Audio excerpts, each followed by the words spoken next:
Hello दोस्तों, मैं देवेंद्र कुमार आपका महावीर एजुकेशनल पार्ट चैनल पर स्वागत करता हूं।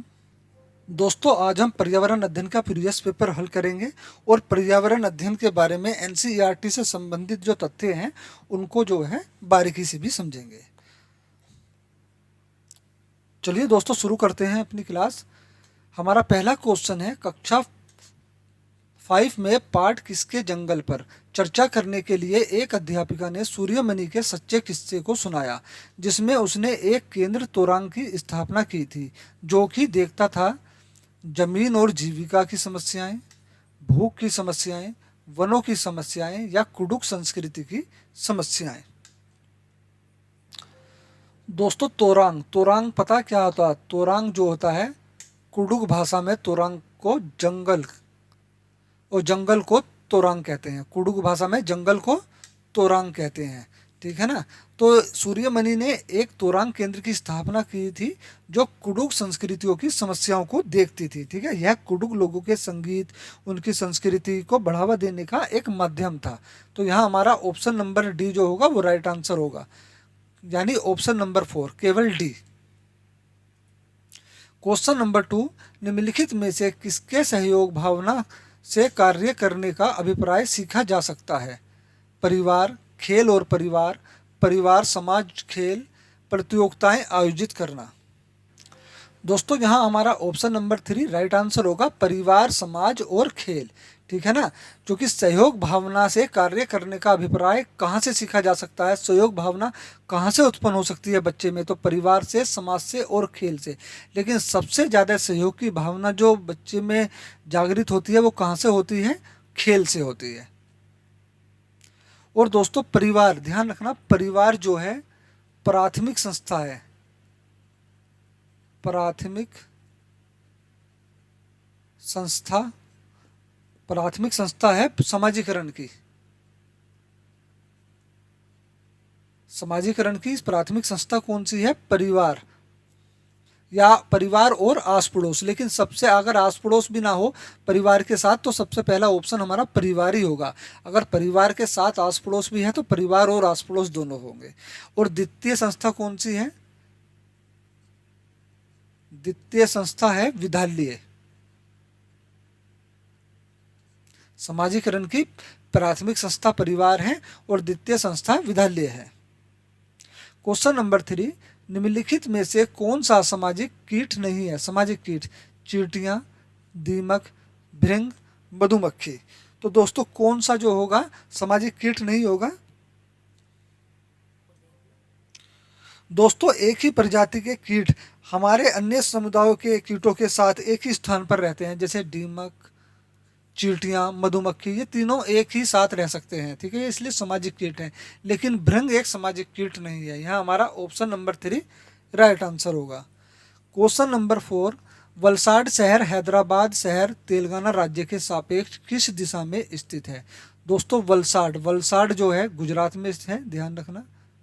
वलसाड शहर कहाँ है? गुजरात में। और हैदराबाद शहर कहाँ है? तेलंगाना में। तो वलसाड शहर हैदराबाद के सापेक्ष किस दिशा में होगा? दोस्तों, कभी कभी इस एनसीईआरटी से क्वेश्चन बन जाता है, क्योंकि कक्षा 3 से 5 तक एनसीईआरटी की जो बुक है उसमें गांधी धाम से संबंधित बहुत सारे क्वेश्चन बनते हैं। जैसे गांधी धाम, गांधी धाम, वलसाड, अहमदाबाद, ये कहाँ पर हैं? ये सभी गुजरात में हैं, ठीक है, ये सभी गुजरात में है। तो वलसाड शहर हैदराबाद तेलंगाना से उत्तर पश्चिम दिशा में होता है। दोस्तों, कहाँ होता है? उत्तर पश्चिम दिशा में। यहाँ हमारा ऑप्शन नंबर 4 राइट आंसर होगा। क्वेश्चन नंबर 5, निम्नलिखित में से कौन सी मुद्रा अबू धाबी में प्रचलित है? डॉलर, रुपए, दिरहम या फिर टका। तो दोस्तों, ऑप्शन नंबर 3 हमारा यहाँ राइट आंसर होगा, दिरहम। क्वेश्चन नंबर 6, दोस्तों और देशों की भी जो मुद्राएं हैं उनके बारे में भी जान लेते हैं। तो दोस्तों, दिरहम अबू धाबी भी कह सकते हैं, फिर इसको संयुक्त अरब अमीरात भी कहते हैं ना, संयुक्त अरब अमीरात। अमीरात की मुद्रा क्या है? दिरहम है। जबकि टका जो है वो बांग्लादेश की मुद्रा है। बांग्लादेश की मुद्रा क्या है? टका। और दोस्तों जो देश रुपए को अपनी मुद्रा के रूप में उपयोग करते हैं उसमें बहुत सारे देश हैं वे, ठीक है ना। जैसे सबसे पहले तो आ जाता है भारत, इंडोनेशिया। ऐसा नहीं है हमारे और इनके नोट एक ही जैसे हैं, ठीक है ना। बस हम जो रुपए बोलते हैं अमेरिका में उसको डॉलर बोलते हैं। ऐसे इंडोनेशिया में भी अपने यहाँ की करेंसी जो है उसको रुपयों में रुपए में बोलते हैं, ठीक है ना। बल्कि इनके जो नोट होते हैं, छपाई जो होती है वो सबकी अलग अलग होती है। मालदीव, मॉरिशस, नेपाल, पाकिस्तान, श्रीलंका, इन सब की करेंसी कौन सी है? रुपा। क्वेश्चन नंबर 6, चेराव नृत्य में व्यक्ति बांस की डंडियों को पकड़कर युगम में एक दूसरे के आमने सामने जमीन पर बैठते हैं। जैसे ही ढोल बजता है बांस को जमीन पर पीटा जाता है। नर्तक बांस की डंडियों के अंदर और बाहर पैर रखते हैं, ताल पर नाचते हैं। निम्नलिखित में से कहाँ पर चेराव नृत्य किया जाता है? मणिपुर, मिजोरम, असम या फिर उड़ीसा। दोस्तों चेराव नाच मिजोरम में किया जाता है। यहाँ ऑप्शन नंबर 2 हमारा राइट आंसर होगा। और दोस्तों ये जो है चेराव नाच जो है उस समय से मिजोरम के पारंपरिक और सबसे पुराना नृत्यों में से एक है, जब मिजो चीन की पहाड़ियों पर स्थित था। जब मिजोरम कहाँ था? चीन की पहाड़ियों पर स्थित था, ठीक है दोस्तों। और दोस्तों ये नृत्य ज्यादातर जो है फसल कटाई के दौरान किया जाता है, फसल कटाई के दौरान। क्वेश्चन नंबर 7, छत पर वर्षा का पानी संरक्षण करने भूमजल को पुनः संशोधित किया जाता है। इस पारंपरिक विधि का प्रयोग निम्नलिखित में से किस राज्य में किया जाता है? मध्य प्रदेश, राजस्थान, पंजाब या फिर बिहार। दोस्तों यहाँ हमारा ऑप्शन नंबर 2 राइट आंसर होगा, राजस्थान।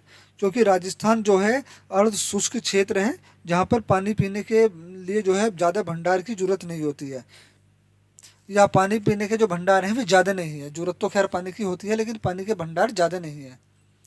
क्वेश्चन नंबर 8, भारत के निम्नलिखित राज्यों में से ब्रह्मपुत्र नदी कहाँ से होकर बहती है? असम और मिजोरम, मेघालय, अरुणाचल प्रदेश और असम, त्रिपुरा और मणिपुर। तो दोस्तों भारत के राज्यों से, जिन राज्यों से ब्रह्मपुत्र नदी होकर निकलती है वे राज्य हैं अरुणाचल प्रदेश, नहीं दोस्तों एक मिनट, अभी थोड़ा सा कुछ मिस हो रहा है। हाँ दोस्तों ये सही है, हमारा ऑप्शन नंबर 3 यहाँ राइट आंसर होगा। ब्रह्मपुत्र नदी अरुणाचल प्रदेश और असम से होकर बहती है। दोस्तों एक बार ब्रह्मपुत्र नदी के बारे में जान लेते हैं। ब्रह्मपुत्र नदी एक सीमा पार नदी है। कैसी नदी है? सीमा पार नदी, सीमा पार से आ रही है ये, ठीक है ना, हमारी सीमा पार से आ रही है, सीमा पार नदी है, ठीक है ना। और ये भारत, ये जो है कितने देशों से होकर निकलती है? तिब्बत, तिब्बत और क्या था, भारत, बांग्लादेश,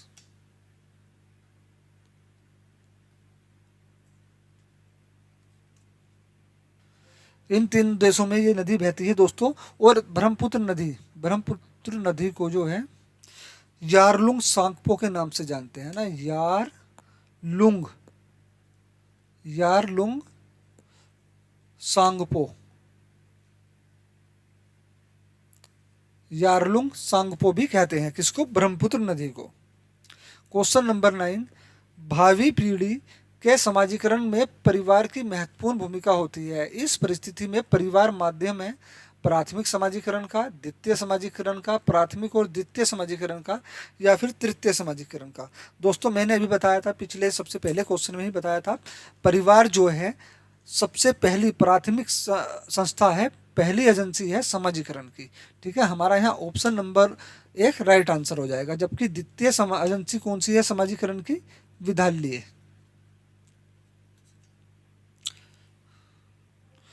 दोस्तों परिवार बालक की प्रथम पाठशाला होती है। क्या होती है? प्रथम पाठशाला। यहाँ से सीटेट में क्वेश्चन बना हुआ है, परिवार परिवार जो है बालक की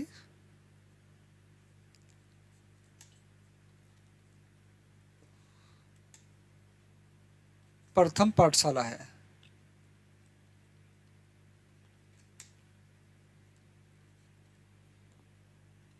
दोस्तों परिवार के दो प्रकार होते हैं, ठीक है ना।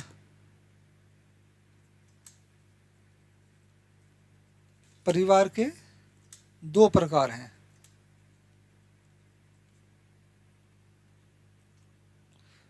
पहला है एकल परिवार, दूसरा है संयुक्त परिवार।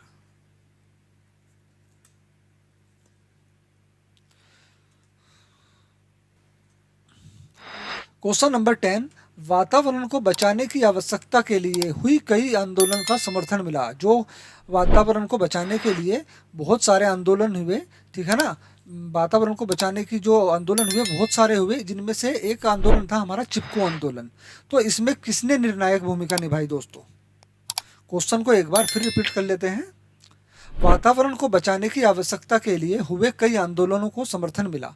निम्नलिखित में से किसने 1970 में चिपको आंदोलन में निर्णायक भूमिका निभाई?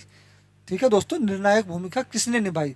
वंदना शिवा ने, सुंदर लाल बहुगुणा ने, मेधा पाटकर ने, या फिर बॉम्बे आमटे ने? दोस्तों हमारा यहाँ ऑप्शन नंबर 2 राइट आंसर होगा, सुंदर लाल बहुगुणा ने। ठीक है, चिपको आंदोलन की शुरुआत कब हुई थी दोस्तों? ये हुई थी 1970 में। कहाँ हुई थी? उत्तराखंड में। उत्तराखंड में हुई थी दोस्तों। इसमें क्या है, जब कोई पेड़ के लिए, वनों के लिए काटने के लिए आता है, तो वहाँ की औरतें क्या करती हैं, उस गांव की या इस संस्था से जुड़े हुए, इस संस्था से जो लोग जुड़े हुए हैं, तो वे क्या करते थे, वे पेड़ पर चिपक जाते थे, उसकी कोली भर लेते थे। ठीक है ना, जो भी पेड़ों को काटने के लिए आता था, पेड़ से चिपक जाते थे, उसकी कोली भर लेते थे, तो पेड़ों को कटने नहीं देते थे, इसलिए उसको चिपको आंदोलन बोला। ठीक है दोस्तों, चिपको आंदोलन की शुरुआत जो हुई थी, सुंदर लाल बहुगुणा ने की थी। किसने करी थी? सुंदर लाल बहुगुणा ने करी थी। क्वेश्चन नंबर 11, महाराष्ट्र, मध्य प्रदेश और गुजरात में बड़े बांधों के निर्माण के कारण स्थानीय व्यक्तियों को अपने प्राकृतिक आवास को छोड़ना पड़ा। इस प्रकार की गतिविधि को क्या कहते हैं? तबादला, स्थानांतरण द्वारा अंदर आना, स्थानांतरण द्वारा बाहर जाना, या फिर विस्थापन? तो दोस्तों इस प्रकार की स्थिति को विस्थापन कहते हैं, या हमारा ऑप्शन नंबर 4 राइट आंसर होगा। दोस्तों नर्मदा नदी पर जो नर्मदा बांध परियोजना के तहत कई बड़े बांधों का निर्माण किया गया। ठीक है ना, वहाँ पर जो है नर्मदा बचाओ आंदोलन का जो नेतृत्व भी करा कई जनजातियों ने, किसानों ने, बहुत से लोगों ने। ठीक है ना, क्योंकि दोस्तों नर्मदा नदी गुजरात, मध्य प्रदेश और महाराष्ट्र राज्य से होकर गुजरती है। ठीक है ना,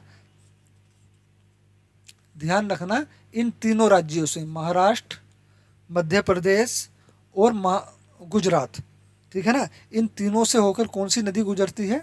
नर्मदा नदी।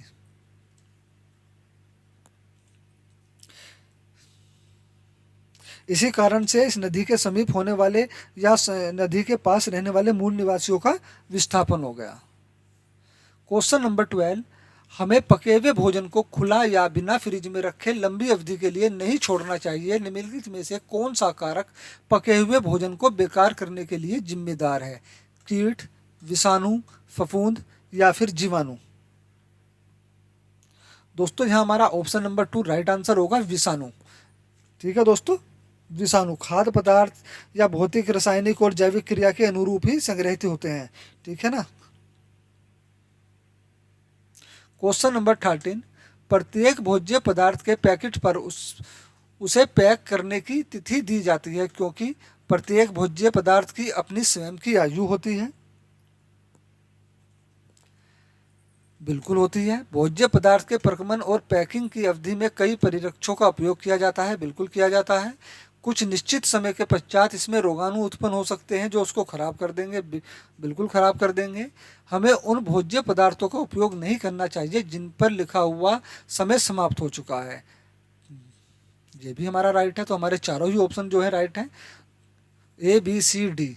ठीक है ना, ए बी सी डी। तो हमारा ऑप्शन नंबर 1 राइट आंसर हो जाएगा, A B C D. Question number 14, मच्छरों के प्रजनन की रोकथाम के लिए कई विधियां प्रस्तावित की जाती हैं। निम्नलिखित में से वह विधि ज्ञात कीजिए जो मच्छरों के प्रजनन को नहीं रोकती। कूलर के पानी को सप्ताह में कम से कम 2 बार बदलना, ये मच्छर के जो है प्रजनन को रोकती है, क्योंकि मच्छर जब भी प्रजनन करते हैं अपना लार्वा जो है पानी में छोड़ देते हैं, और जैसे ही उस पानी को फेंकते हैं तो उसका लार्वा भी उस पानी के साथ बह जाता है या खत्म हो जाता है। तालाब और पानी इकट्ठा होने पर स्थान में मछली डालें जो कि मच्छरों को लार्वा को खा लें। बिल्कुल ऐसा भी होता है। मच्छरदानी का प्रयोग करें। यदि किसी स्थान पर पानी इकट्ठा हो गया हो तो तेल का छिड़काव करें। वहाँ पर तेल का छिड़काव होने से क्या होगा, उसका लार्वा तेल में फंस जाएगा। अब वे मच्छर जो अभी तक बिल्कुल लार्वा के रूप में हैं वे अब उड़ नहीं पाएंगे, ठीक है ना, वे वहाँ के वहीं मर जाएंगे। लेकिन दोस्तों मच्छरदानी का प्रयोग करके मच्छरों के प्रजनन को नहीं रोका जा सकता। मच्छर तो प्रजनन करेंगे, ठीक है ना। ऑप्शन नंबर 3 हमारा यहाँ राइट आंसर होगा। ऐसा नहीं है कि मच्छरदानी के अंदर प्रजनन करेंगे या मच्छरदानी के बाहर करेंगे।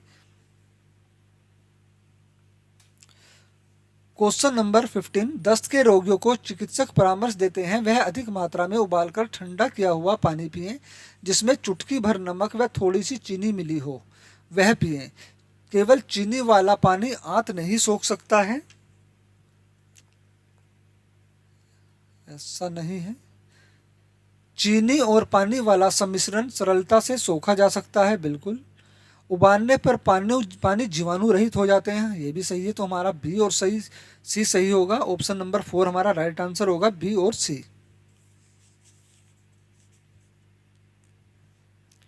क्वेश्चन नंबर 16, कक्षा 3 में हमारा भोजन नामक अध्याय को पढ़ाते समय शिक्षक जोसेफ विद्यार्थी से आपस में चर्चा करने को कहता है कि उन्होंने कल क्या खाया था। इस चर्चा का क्या उद्देश्य है?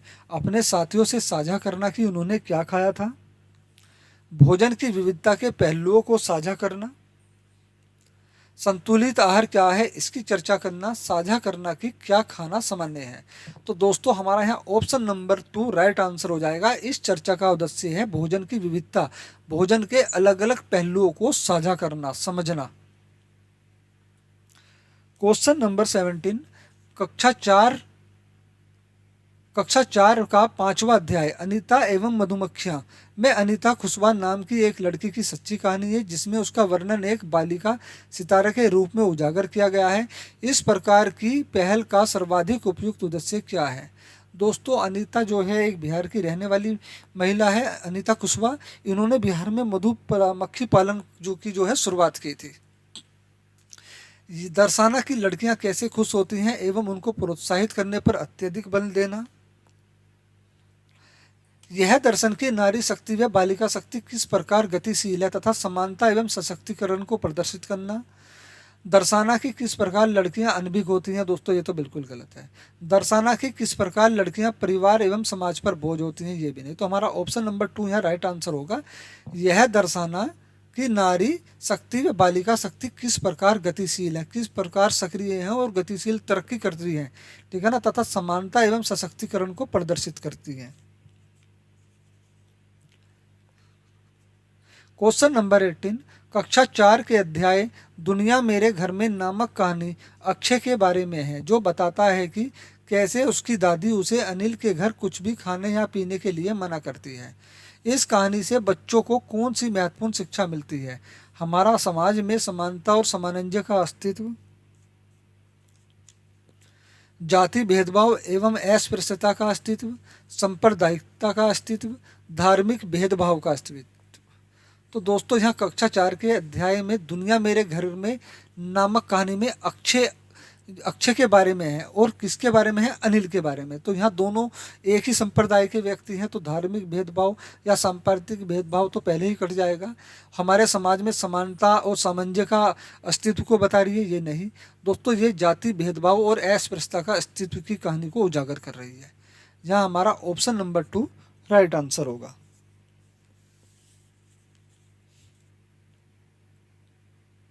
क्वेश्चन नंबर 19, निम्नलिखित में से कौन सा कथन ईवीएस में सहपाठी आकलन को परिभाषित करता है?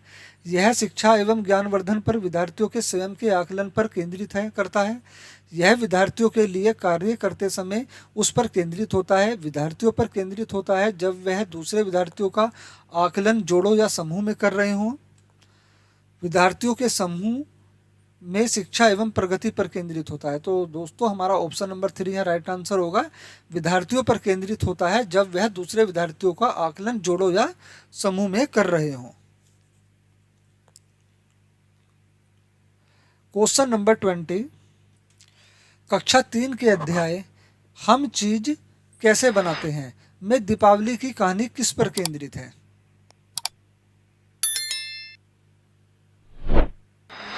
दोस्तों अगर वीडियो अच्छी लग रही है तो प्लीज़ वीडियो को लाइक करें, शेयर करें, साथ में जो लोग नए हैं वो चैनल को सब्सक्राइब करके बेल आइकन जरूर प्रेस कर लें। दोस्तों हमारे महावीर एजुकेशनल पार्ट चैनल पर आपको सभी प्रकार के कंपटीशन की प्रैक्टिस कराई जाती है।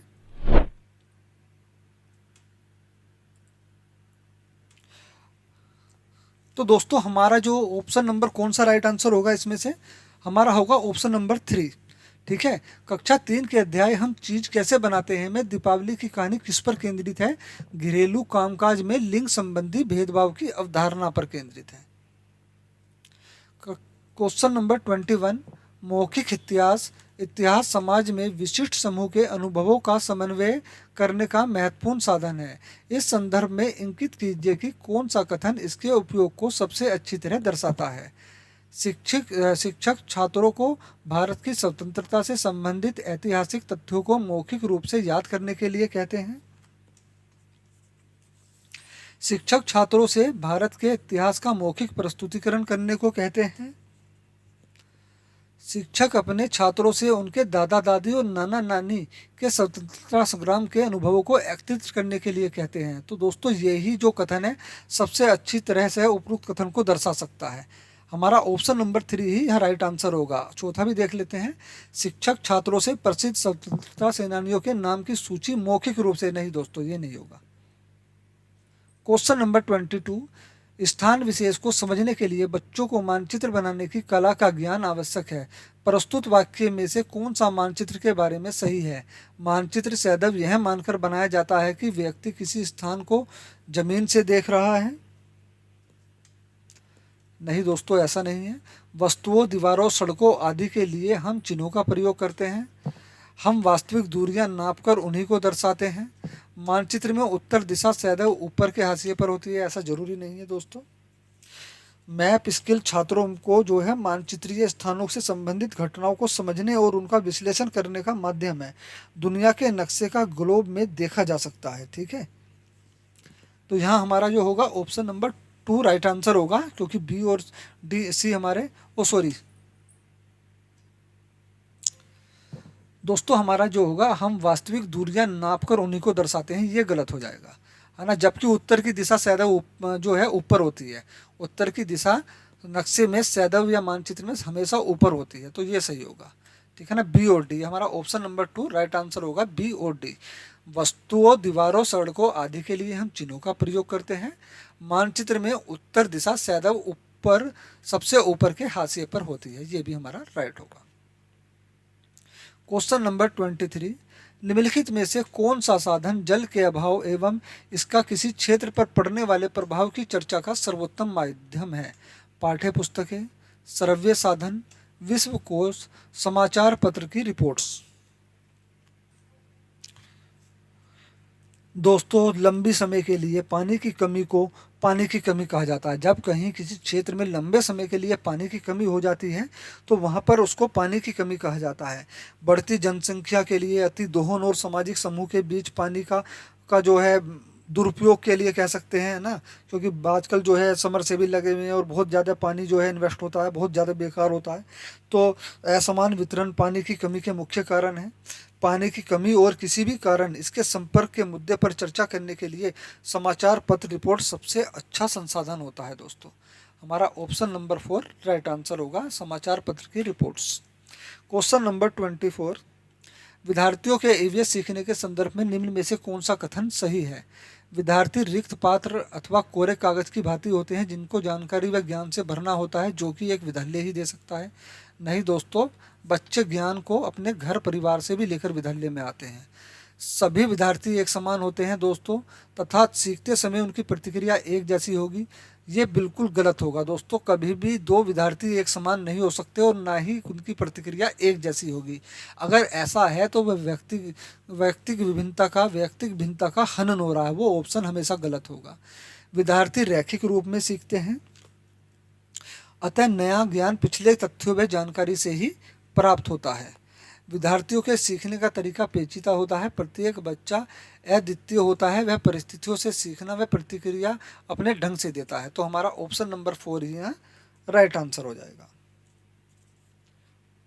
क्वेश्चन नंबर 25, विद्यार्थियों के सीखने का मूल्यांकन करने के लिए फाइल या पोर्टफोलियो एक महत्वपूर्ण उपकरण है। निम्न में से कौन सा वाक्य पोर्टफोलियो को सर्वाधिक उपयुक्त तरीके से परिभाषित करता है? विद्यार्थियों के विषय में जानकारी उनके स्वाभाविक परिवेश में एकत्रित होती है। इसका आधार पढ़ाने की क्रिया में शिक्षक का अवलोकन हो सकता है? नहीं। इसमें एक निश्चित समय में एकत्रित व विश्लेषित किए गए आंकड़े होते हैं? नहीं। आंकड़े होते हैं लेकिन एक निश्चित समय में इकट्ठा किए हुए नहीं होते हैं। व्यवस्थित ढंग से विशेष व्यवहार को अंकित करना जिससे विशिष्ट पहलू पर ध्यान केंद्रित हो सके।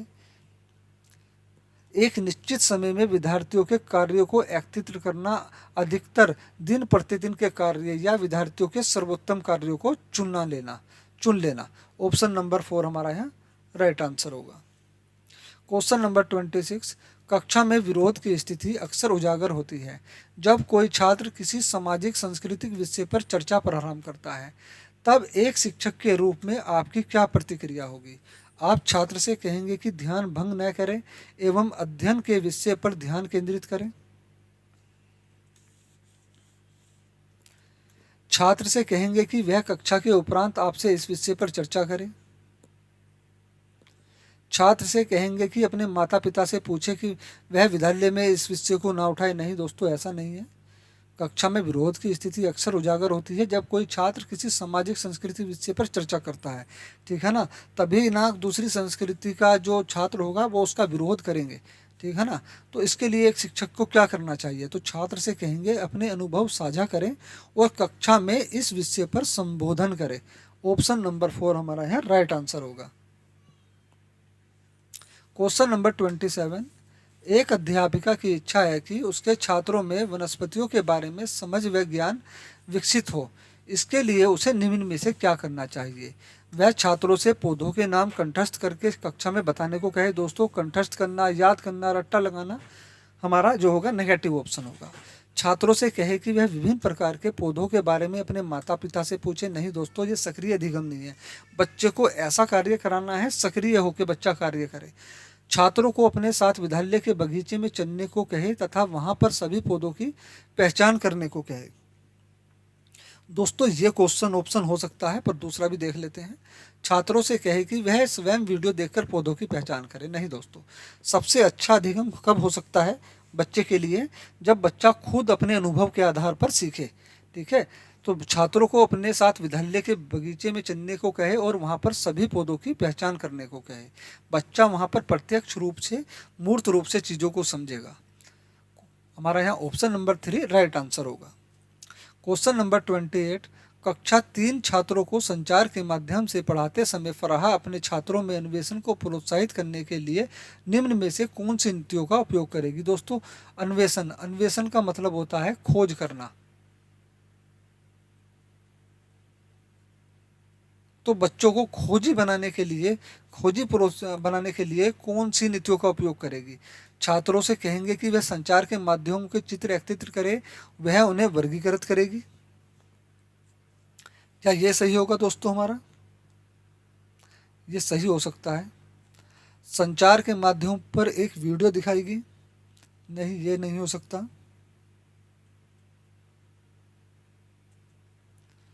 छात्रों से कहेगी वह संचार के माध्यमों पर अपने अनुभव बताए एवं उन पर चर्चा करे। ये हो सकता है। संचार के माध्यमों पर एक पावर पॉइंट प्रस्तुतिकरण दिखाएगी? नहीं दोस्तों, ये नहीं होगा। हमारा ऑप्शन ए और ऑप्शन सी सही होगा, यानी ऑप्शन नंबर 3 हमारा सही आंसर होगा, ए और सी।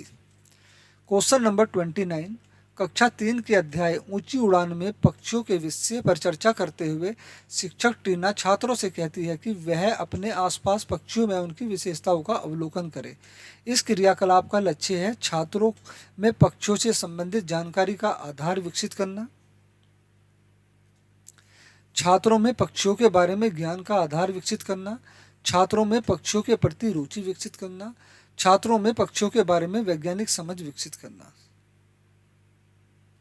दोस्तों हमारा इसका यहाँ ऑप्शन नंबर लगभग सभी हमारे जो है पॉजिटिव आंसर हैं, लेकिन हमें यहाँ एक सबसे महत्वपूर्ण और सबसे पॉजिटिव आंसर देना है, तो वो है हमारा ऑप्शन नंबर 3, छात्रों में पक्षियों के प्रति रुचि विकसित करना। क्वेश्चन नंबर 30, सीमा एक ईवीएस अध्यापिका छात्रों को अपने आसपास की वस्तुओं को संग्रहित करने के लिए कहती है। उन वस्तुओं जैसे धातु का पेन, स्टील की चम्मच, प्लास्टिक की चम्मच आदि को पानी की बाल्टी में डालकर देखे कि वह तैरती है अथवा डूबती है। छात्रों ने पूछा कि स्टील की चम्मच क्यों डूबी और प्लास्टिक की चम्मच क्यों तैरती है। वह छात्रों को घनत्व के बारे में बताना आवश्यक नहीं समझती, क्योंकि